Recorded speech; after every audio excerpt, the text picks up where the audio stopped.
You're watching UNICEF television.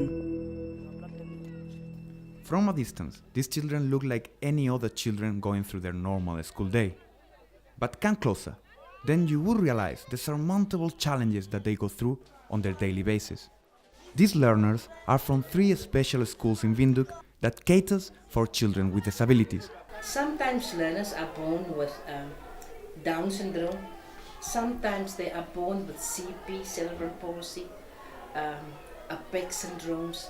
We have also hydrocephalus, microcephalus, alcohol syndrome.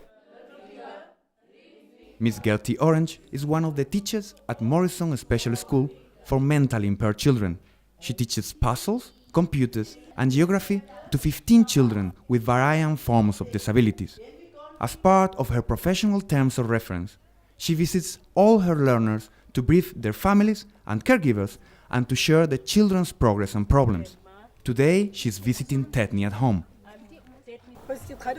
It is difficult for me to communicate with her, because sometimes she is very slow for me, and sometimes she is very fast. So it is hard for me. Thanks to Mrs. Orange's patience and understanding, and to the school environment, Tetni gained her self-confidence and can now speak out for herself. I will say to the children with disability, they must learn and cope in the class and so everything. Namibia ratified the Convention on the Right of Persons with Disabilities in 2007.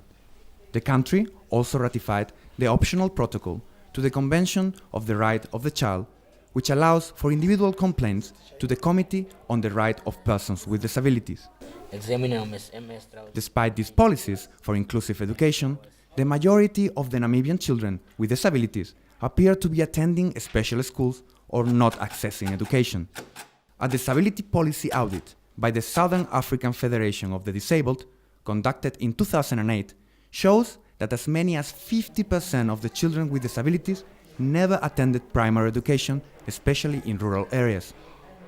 Under the theme, The Right of the Children with Disabilities, this year's Day of the African Child served as a platform to launch the National Agenda for Children 2012-2016, a document that demonstrates and articulates Namibia's commitment towards its children.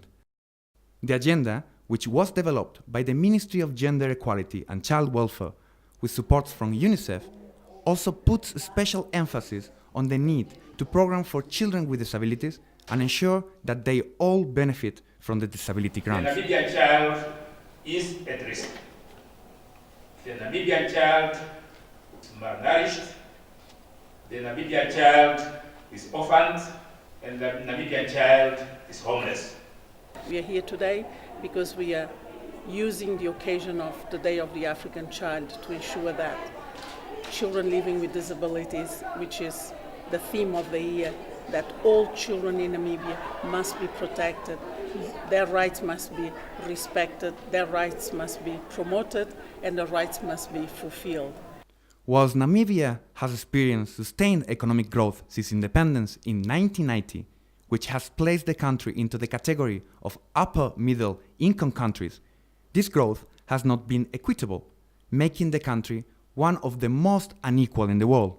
However, with the launch of the National Agenda for Children and this year's focus on the rights of children with disabilities, the future looks brighter for the most vulnerable children. This is Manuel Moreno reporting for UNICEF Television. For more information, go to unicef.org. You've been watching UNICEF television.